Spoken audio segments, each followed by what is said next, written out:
Bismillahirrahmanirrahim. Assalamualaikum warahmatullahi wabarakatuh.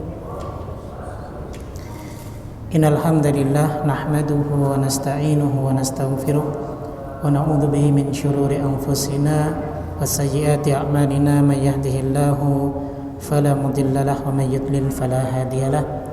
Asyhadu an la ilaha illallah wahdahu la syarika lah wa asyhadu anna Muhammadan abduhu wa rasuluh. Allahumma salli wa sallim wa barik ala nabiyyina Muhammadin sallallahu alaihi wasallam wa ala alihi wa ashabihi wa man tabi'ahum bi ihsanin ila yaumiddin. Allahumma la sahla illa ma ja'altahu sahla wa anta taj'alul hazna idza syi'ta sahla. Ikhwatal kiram rahimakumullah.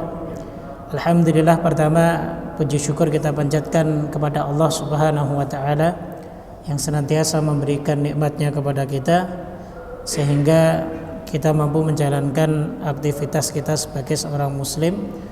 Di antaranya adalah mengerjakan salat maghrib secara berjamaah pada malam ini. Kemudian salawat dan taslim tak lupa kita junjungkan kepada Nabi kita Muhammad sallallahu alaihi wasallam beserta para sahabat beliau dan orang-orang yang istiqomah menjalankan sunnah beliau. Taib, ikhwan sekalian rahimakumullah, kita akan lanjutkan pembahasan kitab Hadits Arba'in An-Nawawiyah karya Al-Imam An-Nawawi rahimahullahu ta'ala, dan pembahasan kita masih di hadits yang keempat terkait dengan proses penciptaan manusia. Taib, pada pertemuan sebelumnya kita telah sampai di pembahasan tentang 4 ketetapan setelah ditiupkan roh, baik itu rizki, kemudian ajal kita, amal kita. Jadi semua amal yang kita kerjakan itu semuanya ditetapkan Allah. Duduknya kita di majelis ini, keberadaannya saudara-saudara kita sekarang yang sedang duduk di depan TV, mungkin yang mereka tidak mau update untuk bermajelis ilmu, ada di antara mereka yang justru memilih untuk masih berjibaku dengan kehidupan dunianya, maka itu semuanya amal-amal yang dikerjakan mereka itu ditetapkan oleh Allah Subhanahu wa taala. Sebagaimana Allah Ta'ala berfirman, wallahu khalaqakum wa ma taf'alun wa ma ta'malun. Allah yang menciptakan kalian dan Allah pun yang menciptakan setiap perbuatan kalian. Begitu. Kemudian yang terakhir, yang keempat adalah yaitu kita berbincang tentang syaqiyun au sa'idun. Ya. Jadi yang ditetapkan oleh Allah Subhanahu wa taala setelah ditiupkannya ruh dalam jasad kita dunia, maka ditetapkan di situ keberadaan kita, apakah kita menjadi hamba Allah yang syaqiyun, sengsara, au sa'idun, ataupun bahagia. Ima sengsara di dunia, ya, dalam tanda kutip, ataupun sengsara di akhirat, atau kebahagiaan di dunia ataupun kebahagiaan di akhirat. Semua telah dicatat oleh Allah Subhanahu wa taala. Ya. Ini sebagaimana sebuah hadis yang diriwayatkan oleh sahabat Ali bin Abi Thalib radhiyallahu taala anhu. Ketika itu sahabat Ali menuturkan saat Nabi sallallahu alaihi wasallam sedang duduk-duduk bersama para sahabat yang lain. Lalu ketika itu Nabi membawa tongkat dan membuat sebuah garis, yang dibuat garis tersebut di atas tanah. Beliau mengatakan, tidak ada seorang pun di antara kalian kecuali telah ditetapkan tempat duduknya di neraka ataupun surga. Jadi semua dari kita sampai nanti manusia yang terakhir yang berjumpa dengan hari kiamat, maka semuanya mereka ditetapkan tempat duduknya, imma nanti di surga maupun sebaliknya, yaitu di neraka. Jadi kita semuanya telah ditetapkan oleh Allah Subhanahu wa taala. Namun perlu diingat, di antara kita nggak ada yang tahu. Manusia, ya, secara akal siapapun dia dan dari background apapun dia, pasti cita-cita dia itu baik. Gak ada di antara kita yang punya cita-cita buruk. Bahkan ya, seorang pelaku maksiat pun ketika dia bercita-cita ingin melakukan kemaksiatan, tujuannya adalah apa? Agar supaya mendapatkan kesenangan. Tidak ada di antara kita yang ingin susah. Gak ada. Ya, baik itu orang-orang yang punya ilmu agama ataupun sebaliknya mereka orang-orang yang awam. Semua tujuannya adalah ingin senang. Sehingga ketika dia punya tujuan kesenangan, pasti segala hal akan dia kerjakan, ya kan? Ya. Meskipun nantinya akhirnya yang akan ia dapatkan mungkin dia akan sengsara, atau ada di antara dia yang benar-benar mendapatkan apa yang ia cita-citakan. Tapi semua kita pasti punya cita-cita, kelak kita akan menjadi orang yang bahagia. Dan dari situlah ya ikhwan sekalian barakallahu fikum, semua apa yang kita kerjakan pasti bermuara kepada kebahagiaan semuanya. Nah sehingga kita nggak ada yang tahu di mana kelak kita akan ditempatkan oleh Allah, apakah di surga maupun di neraka, sehingga kita tidak diperbolehkan untuk hanya bersandar kepada takdir yang ditetapkan oleh Allah Subhanahu wa taala. Karena di antara kita nggak ada yang tahu, adakah di antara kita yang mengetahui bahwa kita akan masuk ke dalam neraka? Nggak ada. Bahkan kalau anak tanya antum satu-satu, adakah di antara antum yang mau masuk neraka? Nggak ada pasti. Pasti cita-cita kita semuanya di surga. Lah makanya duduknya kita di majelis ilmu ini salah satunya apa? Agar supaya kita mendapatkan jalan kemudahan menuju surga Allah Subhanahu wa taala. Sebagaimana yang dijanjikan oleh Rasulullah sallallahu alaihi wasallam dalam hadis yang sahih, "Man salaka tariqan yaltamisu fihi ilma, sahalallahu lahu tariqan ilal jannah." Barang siapa yang menempuh suatu jalan dalam rangka menuntut ilmu, dengan itu Allah akan mudahkan baginya menuju surga. Karena memang itu yang kita idam-idamkan. Apalagi dalam hadis yang lain Nabi sallallahu alaihi wasallam bersabda, "Idza marartum bi riyadil jannah farta'u." Jika kalian melewati taman dari taman-taman surga di dunia, maka kalian berhentilah, lalu kemudian duduk di tempat tersebut. Para sahabat bertanya, "Ya Rasulullah, wa ma riyadul jannah?" Apa yang dimaksud dengan taman surga? Kata Nabi sallallahu alaihi wasallam, halaqatul ilm, yaitu halaqah ilmu. Jadi kita sekarang ya sedang berada di taman di antara taman-taman surga Allah, karena memang dari sinilah nanti kita akan diantarkan ke surga Allah Subhanahu wa taala. Jadi begitu, makanya tidak boleh kita bersandar sebagaimana yang pernah dikatakan oleh sahabat Umar bin Khattab radhiyallahu taala anhu. Ya. Ketika itu Umar bin Khattab radhiyallahu taala anhu bertanya kepada Nabi sallallahu alaihi wasallam, "Hal na'mal fi syai'in nasta'miluhu fi syai'in qad faragha min?" Kata Umar radhiyallahu taala anhu kepada Rasulullah, "Apakah amal yang kita lakukan itu kita sendiri yang memulai ataupun belum ditakdirkan, atau amal tersebut sudah ditentukan takdirnya ya Rasulullah?" Ya. Kata Rasul sallallahu alaihi wasallam, ya, "Fa fimal amal?" Qala, kata Nabi sallallahu alaihi wasallam, "Ya Umar, wahai Umar, la yudraku dzalik illa bil amal." Ya. Rasul sallallahu alaihi wasallam menjawab, bahkan amal itu telah selesai ditentukan takdirnya ya Umar. Jadi keberadaan kita di surga atau di neraka itu telah ditentukan takdirnya oleh Allah kelak. Ya. Tapi Nabi sallallahu alaihi wasallam mengatakan, "Idza najtahidu ya Rasulullah." Ya kalau demikian, ya. Kalau demikian kata Rasulullah, kalau demikian wahai Rasulullah, karena Rasulullah mengatakan kepada Umar, "Wahai Umar, orang tidak tahu hal itu kecuali setelah beramal." Sehingga Umar menjawab, "Wahai Rasulullah, kalau begitu kami bersungguh-sungguh." Ya. Sehingga dari situlah keluarlah hadis yang diriwayatkan oleh Imam Bukhari dan Muslim. Rasulullah sallallahu alaihi wasallam bersabda, "I'malu fa kullun muyassarun lima khuliqa lahu."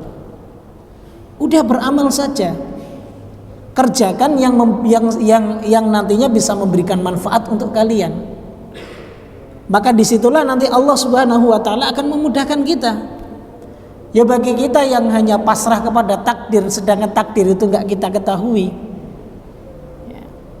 Sekarang biarin aja dah, saya menjadi pencuri ya pencuri saja, saya menjadi pezina saja. Emang nggak ada ya punya niatan baik ingin menjadi orang yang baik? Masa punya niatannya buruk, bermaksiat kepada Allah Subhanahu wa taala. Dan dia tahu setiap harinya makan dari rezeki Allah. Ya. Tapi nggak sedikit pun dia mau untuk berubah. punya keinginan menjadi orang yang baik agar supaya mendapatkan janji Allah Subhanahu wa taala berupa surganya. Maka kita diperintahkan oleh Rasulullah SAW untuk mengerjakan yang kita mampu, kerjakan saja. Setiap kebaikan jangan ditunda. Karena kata Nabi SAW, "Amma man kana min ahli sa'adah fayuyassiru li'amali ahli sa'adah." Adapun mereka yang ditentukan nantinya menjadi orang yang bahagia, maka mereka akan dimudahkan oleh Allah Subhanahu wa taala untuk menuju kepada kebahagiaan. Begitu pula wa amma man kana min ahli syaqa, bagi mereka yang nantinya ditentukan Allah Subhanahu wa taala menjadi orang yang sengsara nanti kelak di neraka, fayuyassiru li'amali ahli syaqawah, maka pasti dia akan dimudahkan untuk menuju kepada kesengsaraan tersebut. Maka sekarang tinggal pilihan kita. Apakah kita mau berjuang untuk baik ataupun sebaliknya kita mau berjuang untuk buruk. Hati-hati loh. Dari dua sisi ini Allah akan memudahkannya. Hati-hati. Gak akan Allah persulit. Allah akan mudahkan dari dua sisi ini. Sekarang kembali kepada kita. Makanya kalau berbicara takdir, meskipun Allah sudah menetapkannya, sebenarnya kembali kepada kita, itu pilihan kita masing-masing. Tentunya pasti kita menginginkan agar supaya kelak kehidupan kita menjadi kehidupan yang thayyibah, kehidupan yang baik. Janji Allah Subhanahu wa taala kepada kita yaitu apa? Surga Allah Subhanahu wa taala. Nah itu ya. Nah itu yang keempat terkait dengan apa? Dengan catatan yang telah ditetapkan oleh Allah Subhanahu wa taala setelah ditiupkannya ruh kepada jasad yang ada saat itu masih berupa janin dunia ketika berada di dalam perut ibu kita. Tayyib. Ikhwan sekalian rahimakumullah, kemudian Nabi SAW melanjutkan hadisnya. Nah ini hadis yang keempat yang masih kita bahas ya. Hadis ini riwayat Imam Bukhari dan Muslim. Kata beliau SAW, fawallahi alladhi la ilaha ghairah, fawallahi alladhi la ilaha ghairah, demi Allah ya, yang tidak ada Rabb yang berhak disembah kecuali Ia. Inna ahadakum, sesungguhnya di antara kalian, la ya'malu bi amali ahlil nar, la ya'malu bi amali ahlil jannah. Ada di antara kalian orang-orang yang dalam hidupnya selalu baik, mengamalkan amalan-amalan penduduk surga. Hatta ma yakuna bainahu wa bainaha illa dhira, sehingga antara dirinya dengan surga itu tinggal sejengkal. Artinya antara dirinya dengan kematian itu sudah dekat. Fayasbiqu alaihil kitab, namun catatan kita berbeda ya. Sehingga di akhir hayatnya fayamalu bi'amali ahli nar fayadkhuluha, dia tutup akhir hayatnya dengan berbuat maksiat kepada Allah, ima kesyirikan, ima kekufuran, atau kemaksiatan yang menjadikan dirinya akhirnya masuk ke dalam neraka Allah Subhanahu wa taala. Padahal semasa hidupnya kita melihat dia Masya Allah orang yang saleh, kalau sedekah dia tidak nanggung-nanggung, ketika sholat tidak pernah telat, selalu di masjid berjamaah. Ternyata akhir hayatnya ditutup dengan amalan ahli nar, sehingga dia dimasukkan ke dalam neraka. Begitu pula sebaliknya kata Nabi SAW, wa inna ahadakum la ya'malu bi amali ahli nar. Ada di antara kita sebagai manusia dalam hidupnya ya, bisa dibilang sebagai pelaku maksiat lah. Selalu mojok dengan akhwat yang bukan mahramnya misal, berduaan terus menerus berkhulwat. Itu kan dosa itu, dan dosa yang selalu diulang-ulang. Tapi hatta ma yakuna bainahu wa bainaha illa dhira, sehingga antara dirinya dengan neraka itu tinggal sejengkal. Artinya dirinya dengan kematian itu tinggal sejengkal. Fayasbiqu alaihil kitab, ternyata Allah Subhanahu wa taala telah mencatat dia ahlu sa'adah kelak. Di akhir hayatnya fayamalu bi amali ahlil jannah, dia mengamalkan amalan penduduk surga, bertaubat kepada Allah. kezalimannya semuanya dia tuntaskan, maka kemudian dia diwafatkan oleh Allah Subhanahu wa taala dalam keadaan baik, maka dia akan dimasukkan ke dalam surga Allah Subhanahu wa taala.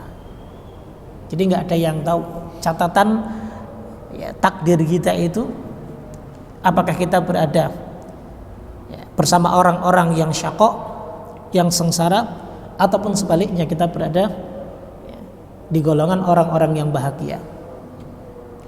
Tapi perlu diketahui jamaah sekalian rahimakumullah, bahwa kewajiban kita sekarang hanya berusaha. Adapun hasil kita pasrahkan kepada Allah Subhanahu wa taala. Sebagai hamba Allah Subhanahu wa taala yang setiap waktunya kita selalu menuntut ilmu untuk merubah dan memperbaiki kehidupan kita, tentunya surga Allah Subhanahu wa taala menjadi cita-cita utama bagi kita semuanya. Tayyib, ya. Kita akan bahas, ya. Kita akan bahas yang pertama di poin tentang kalimat Nabi Shallallahu Alaihi Wasallam. Ada seseorang yang beramal dengan amalan ahli surga, akan tetapi di akhir hayatnya ternyata dia tutup kehidupannya itu dengan berbuat maksiat kepada Allah Subhanahu wa taala. Ini selaras, ada hadis lain yang semisal dengannya.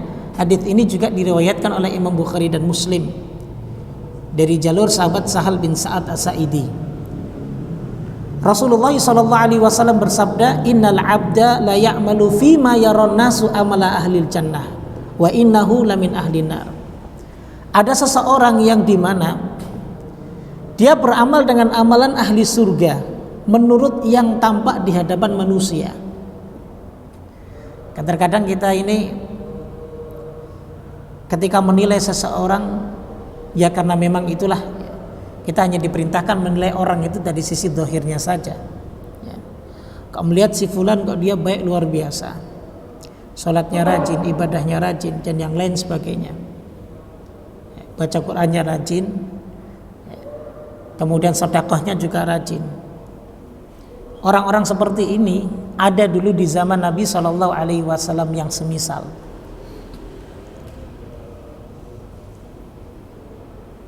Akan tetapi dia tergolong sebagai orang yang kelihatannya baik, tapi ternyata dia menyimpan kekufuran. Siapa mereka? Orang-orang munafik. Jadi mereka hidup bersama kita. Mereka menampakkan keislamannya tapi menyembunyikan kekufurannya. Tidak ada di antara kita yang tahu bahwa ternyata dia itu orang kufur. Dia ingin menyelinap di barisannya kaum muslimin. Tapi padahal dia menyimpan kebencian yang begitu besar kepada kaum muslimin. Dan ini terjadi jemaah di zaman Rasulullah SAW. Apakah semua kaum muslimin tahu orang-orang munafik yang ada di barisannya Abdullah bin Ubay bin Salul? Gak ada yang tahu. Bahkan tidak semua sahabat Nabi radhiyallahu taala anhum itu mengetahui Abdullah bin Ubay bin Salul itu adalah rasul munafikin, gembongnya munafik. Gak ada yang tahu. Makanya pernah ketika terjadi kasus saat satu perkara jahiliyah ditampakkan di hadapan Rasulullah sallallahu alaihi wasallam, saling tafakhur bil qabail, membanggakan kabilah mereka. Dari kalangan kaum muhajirin membanggakan kalangan kaum muhajirin, dari kalangan kaum ansar membanggakan kalangan kaum ansar. Hampir terjadi pertikaian. Saat itu Rasulullah sallallahu alaihi wasallam marah. Apakah ini yang kalian tampilkan di hadapanku? Ingin membangkitkan budaya jahiliyah, sedangkan aku berusaha untuk mengubur budaya jahiliyah tersebut. Akhirnya mereka tersadar. Dan ini kasus terjadi setelah satu peperangan, masih dalam perjalanan belum sampai Madinah. Hal tersebut diketahui sama Abdullah bin Ubay bin Salul. Bayangkan, Abdullah bin Ubay bin Salul itu orang munafik, tapi dia ikut berperang. Orang munafik ikut berperang bersama Nabi SAW.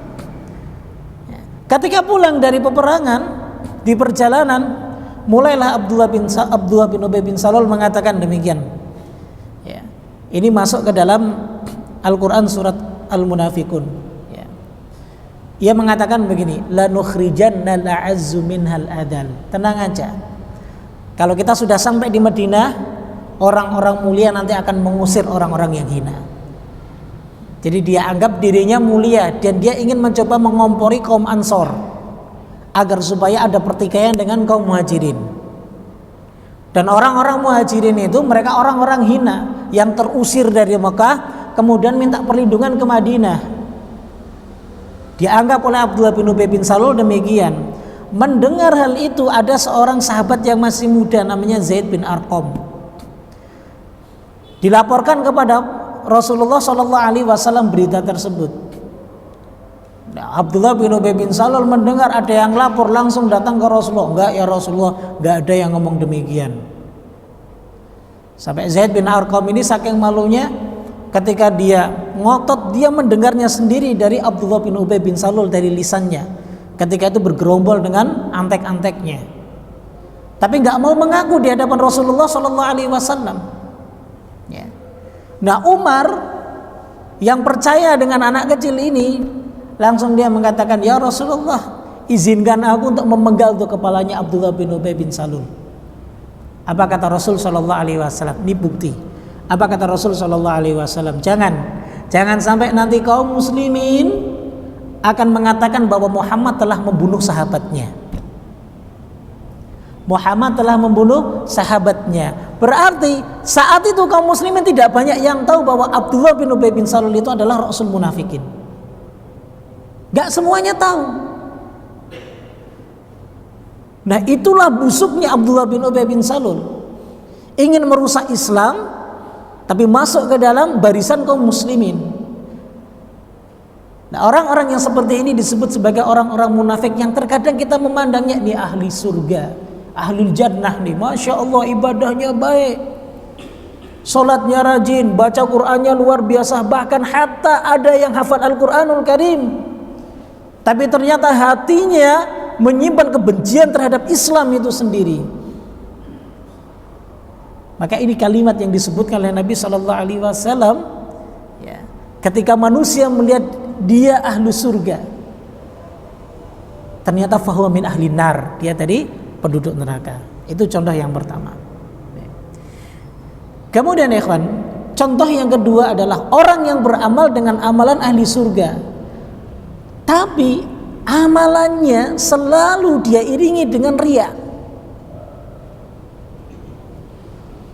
Padahal dia tahu bahwa riya itu bisa menghapus amal perbuatannya, tapi tetap dia selalu riya. Ketika ibadah dia ingin dipuji orang lain, ingin didengar oleh orang lain, ingin dibanggakan oleh orang lain. Ketika tampil di podium, ketika menyampaikan sesuatu, ingin dihormati oleh orang lain, dia nggak sadar, dia kira amal perbuatannya itu akan selalu menambah timbangan amal kebaikannya. Ternyata amalnya tersebut semuanya tidak dianggap di hadapan Allah Subhanahu wa taala. Sedikit pun tidak. Bahkan dia mendapat dosa dari perbuatan riaknya tersebut. Karena riak termasuk menyekutukan Allah Subhanahu wa taala. Syirkun khafi. Syirik yang samar. Kalau bahasanya Nabi Sallallahu Alaihi Wasallam bagaikan semut hitam yang berada di malam hari, yang berada di batu hitam. Tidak nampak, kita duduki itu batu ternyata gigit itu semut. Itu syirkul khafi. Nah orang menganggapnya dia baik, orang menganggapnya dia ahlu surga.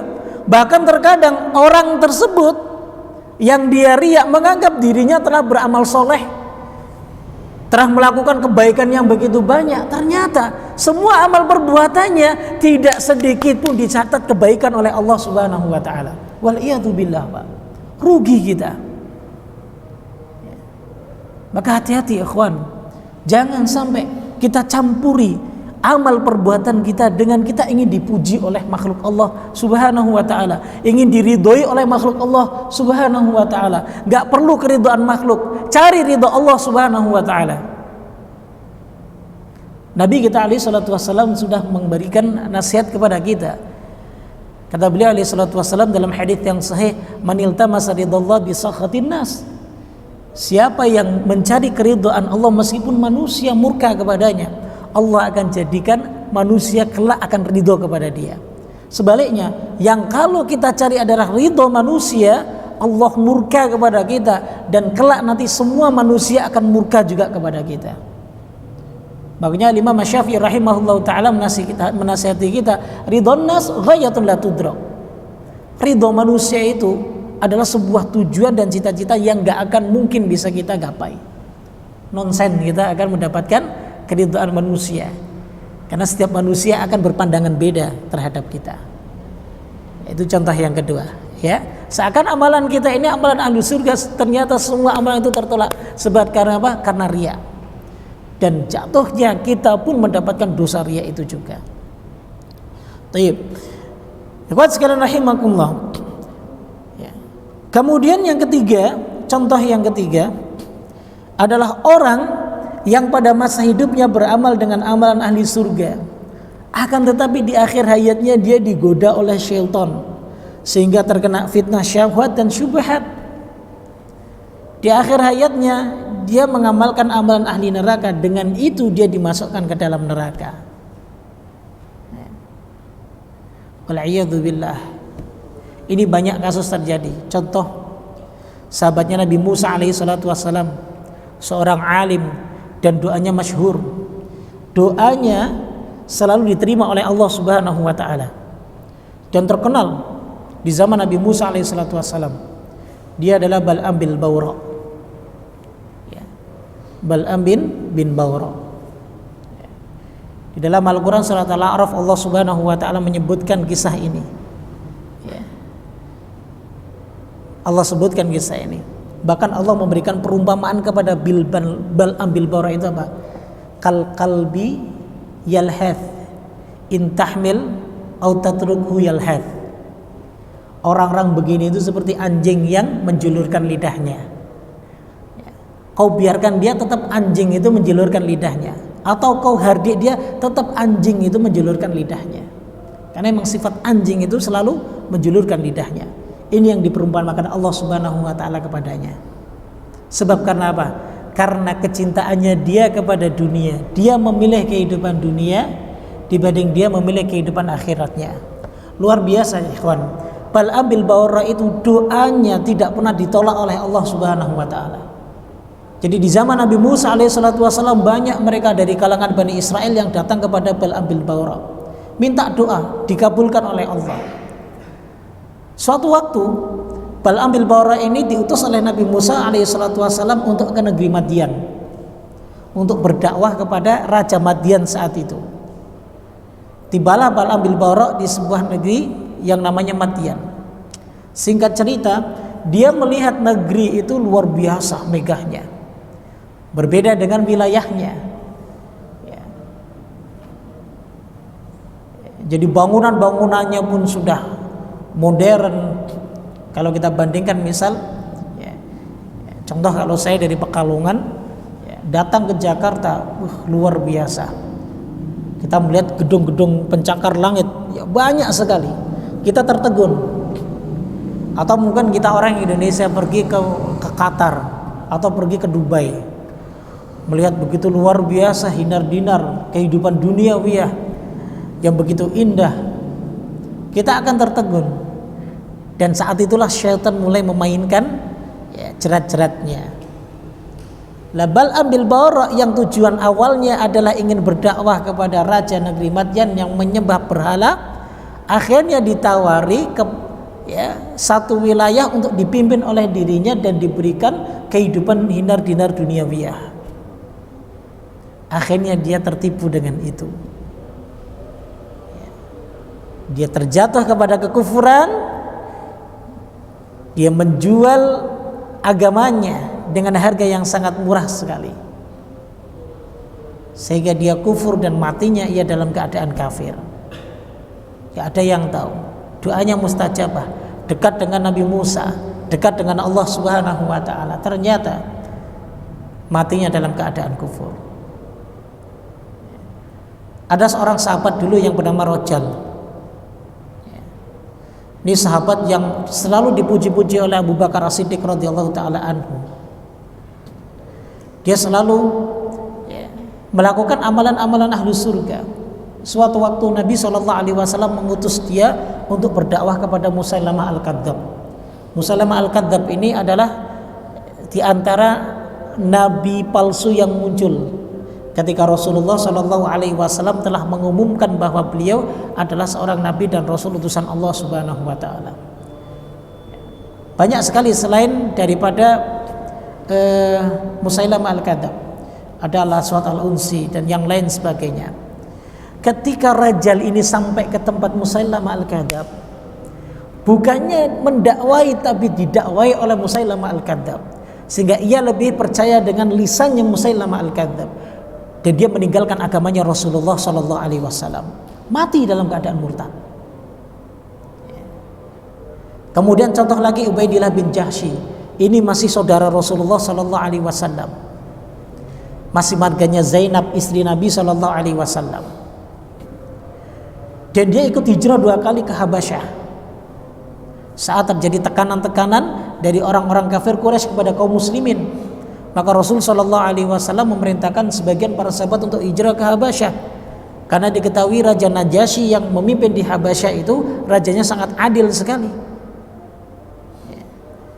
Tapi sampai di Habasyah begitu pula sama seperti Bal'am bil Bawra di Habasyah, agak dilegalkan beberapa hal yang diharamkan di dalam syariat, yang sehingga begitu cintanya dia kepada khamr, akhirnya dia mati dalam keadaan murtad. Jadi banyak sekali dulu di zaman Nabi SAW yang dulunya menjadi sahabat beliau SAW, sahabat senior, tapi dia mati dalam keadaan murtad. Nah, kalau di zaman Nabi SAW saja masih ada di antara mereka yang membelot dan murtad daripada Islam, dan bagaimana dengan kita menghadapi fitnatus syubhat dan fitnatus syahwat? Tidak ada yang bisa menjamin keistiqomahan itu akan selalu kita miliki. Hanya Allah yang mengetahui. Tapi manusia hanya bisa berusaha saja, begitu. Tayyib. Ikhwan sekalian rahimakumullah, itu bagian yang pertama. Contoh orang yang setiap dalam kehidupannya dia mengamalkan ahlu surga, ternyata di akhir hayatnya dia tutup dengan amalan ahlu neraka sehingga dimasukkan ke dalam neraka. Kemudian yang kedua adalah sebaliknya, di pandangan kita dia adalah ahlu neraka, akan tetapi di akhir hayatnya dia mengamalkan amalan ahli surga, bertobat kepada Allah, dengan itu dia masuk surga. Ini kisah-kisah zaman dahulu sangat banyak sekali. Kisah-kisah zaman dahulu sangat banyak sekali. Di antaranya adalah kisahnya orang yang membunuh 99 nyawa. Kemudian datang ke seorang pendeta, seorang yang alim. Dia bertanya apakah bisa bertaubat, dikatakan enggak bisa. Dibunuh menjadi 100 kenap. Kemudian dia mencari pendeta lain, orang alim lagi, ketemu. Kemudian diajari oleh seorang alim tersebut, bisa. Kau bertobat tapi kau tinggalkan perbuatan lamamu dan tinggalkan tempat lamamu untuk menuju ke tempat kebaikan. Benar, dia berusaha untuk menuju ke tempat kebaikan, tapi di tengah jalan dia wafat, sehingga membuat bingung malaikat rahmat dan adab. Berseteru keduanya, sehingga diputuskan jarak yang paling dekat di mana? Jarak yang paling dekat adalah ke kebaikan. Bayangkan, sehingga Allah Subhanahu wa taala dengan rahmatnya mengampuni dosa-dosanya. Ini terjadi zaman dulu. Pernah terjadi seperti itu. Ataupun contoh yang lain adalah sahabat Usairim bin Abi Ashhal. Ini sahabat yang dijamin oleh Rasulullah SAW masuk surga. Padahal keislamannya belum 24 jam. Jidatnya belum pernah menyentuh ke tanah. Ketika itu dia datang kepada Rasulullah Sallallahu Alaihi Wasallam, ya Rasulullah, aku jihad dulu apa masuk Islam dulu? Kata Nabi, masuk Islam dulu. Setelah masuk Islam baru jihad. Saat itu memang saat itu memang Rasulullah sedang ingin berangkat berjihad. Benar, itu sahabat masuk Islam dulu, ini Usairim, lalu kemudian dia berjihad dan mendapatkan ya, kemuliaan mati syahid. Belum sholat, tapi ikut berperang saat itu. Allah takdirkan dia syahid. Makanya kata sahabat Abu Hurairah radhiyallahu taala anhu, ini penduduk surga yang jidatnya belum pernah menempel ke lantai untuk bersujud di hadapan Allah Subhanahu wa taala, tapi sudah dijamin masuk surga. Subhanallah, enggak ada yang tahu. Ya. Sehingga jamaah sekalian barakallahu fikum, ya, jika seperti itu yang digambarkan oleh Rasulullah sallallahu alaihi wasallam, ya, maka tidak ada satupun di antara kita yang bisa menjamin keimanan kita hingga akhir hayat kita. Dan tidak ada satupun yang bisa mengklaim dan mengejudge orang lain bahwa dia adalah pelaku maksiat selama-lamanya dan pelaku dosa atau bahkan penduduk neraka. Ketika kita masih hidup, masih ada kemungkinan kita ini untuk berubah. Ima yang baik bisa berubah menjadi buruk, atau sebaliknya yang buruk bisa berubah menjadi baik. Kuncinya di mana? Kuncinya adalah seberapa besar kekuatan doa kita untuk meminta hidayah kepada Allah Subhanahu wa taala. Seberapa seringnya kita memohon agar supaya Allah selalu menetapkan hidayah tersebut kepada kita, agar hati kita ini tidak mudah goyah. Karena Rasulullah Sallallahu Alaihi Wasallam mensifati hati ini sangat mudah sekali untuk berbolak-balik. Makanya beliau alaihi salatu wassalam mengajarkan kepada kita sebuah doa, ya muqallibal qulub tsabbit qalbi ala dini. Wahai orang yang membolak-balikkan hati, tetapkanlah hatiku itu selalu berada di atas agama. Memohon kepada Allah Subhanahu wa taala demikian. Karena terkait dengan hidayah, tidak ada satu orang pun yang mendapatkan kesempurnaan hidayah kecuali Rasulullah sallallahu alaihi wasallam. Terkadang ada hal-hal yang kita lakukan tapi kita tidak mengikuti petunjuk, disebabkan karena apa? Kebodohan kita, ketidaktahuan kita terhadap hal tersebut. Maka hal ini dibutuhkan hidayah ataupun petunjuk dari Allah Subhanahu wa taala, sehingga kita bisa mempelajarinya, bisa menjawab dari kekurangan agama kita. Memohon terus kepada Allah agar supaya Allah memberikan petunjuk kebenaran dan kebaikan kepada kita. Atau yang kedua, keadaan di mana kita mengetahui sebagian ilmu, akan tetapi kita jahil terhadap sebagian yang lainnya. Bisa saja terjadi. Contoh, ketika kita mengetahui rukun sholat, tapi kita tidak tahu bagaimana tentang syarat sahnya sholat. Sehingga untuk apa kita mengerjakan sholat dan mengetahui rukun sholat jika kita tidak tahu syarat sahnya sholat?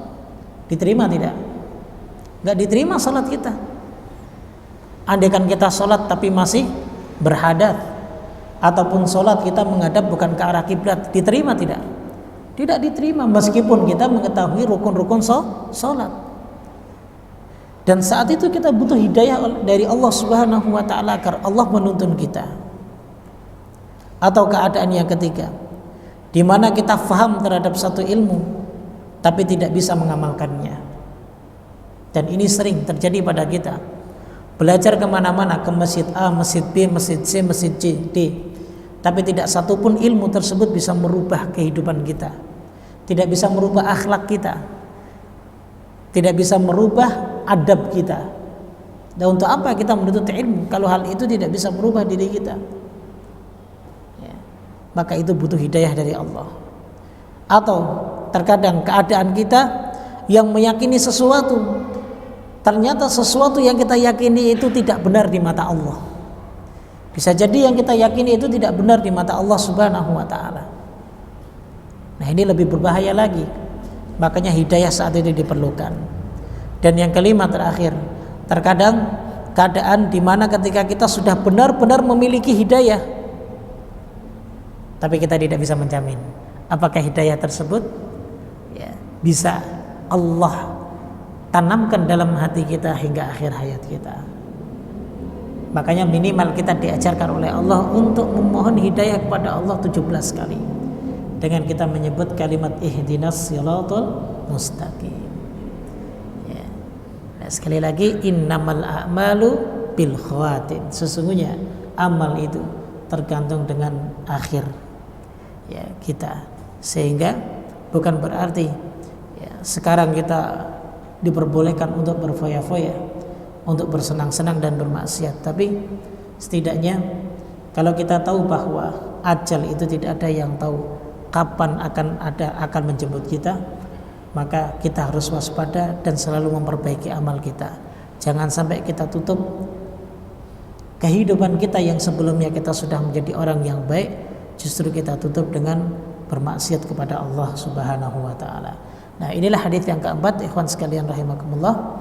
Hadis terkait dengan proses penciptaan manusia dan tentang takdir Allah Subhanahu wa taala. Ini yang bisa kami sampaikan, mudah-mudahan bermanfaat. Insyaallah kita akan teruskan pertemuan berikutnya di hadis yang kelima tentang makna dan bahaya bid'ah.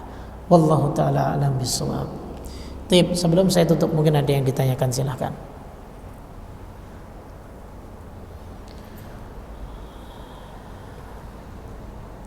Faham insyaallah? Faham?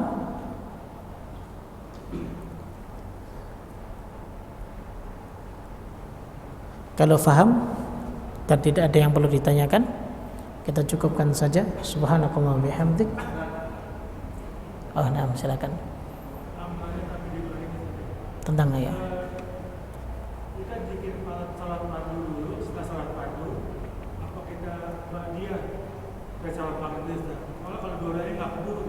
Bagaimana? Kan kita datang ke sana. Kita bikin salat fardu dulu, apa kita langsung dia maghrib dulu? Kenapa dua-duanya nggak keburu? Sebab kenapa tidak keburu, Pak? Sebabnya kenapa tidak keburu? Saya bikin salat fardu cukup panjang juga, sampai nggak keburu. Oh begitu. Ya kita ambil yang pendek saja, Pak. Ambil yang pendek dibolehkan. Dia boleh zikir pas salat fardu. Enggak, zikir ambil yang pendek. Iya. Istighfar, kemudian Allahumma antas salam. Setelah itu la ilaha illallah wahdahu la syarikalah.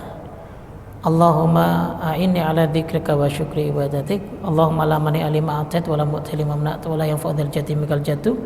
Kemudian zikir 33 selesai. Itu yang pendeknya. Baru setelah itu kita sholat sunnah. Nah, itu yang pendeknya. Adapun setelahnya ada tambahan seperti ayat kursi, baca ayat kursi, kemudian muawwidzatain dan yang lain sebagainya, doa-doa yang lain itu sifatnya ziyadah doa. Tapi kalau zikir yang ma'thurat adalah tadi yang kami sebutkan tadi, Pak. Insya Allah cukuplah kalau untuk itu. Iya. Enggak, sekali saja boleh. Pilihan sekali, boleh 10 kali, boleh 100 kali. Nah, kita baca sekali aja nggak apa-apa, itu pendeknya begitu. Jadi biar kita dapat semuanya, begitu Pak ya. Wallahu a'lam.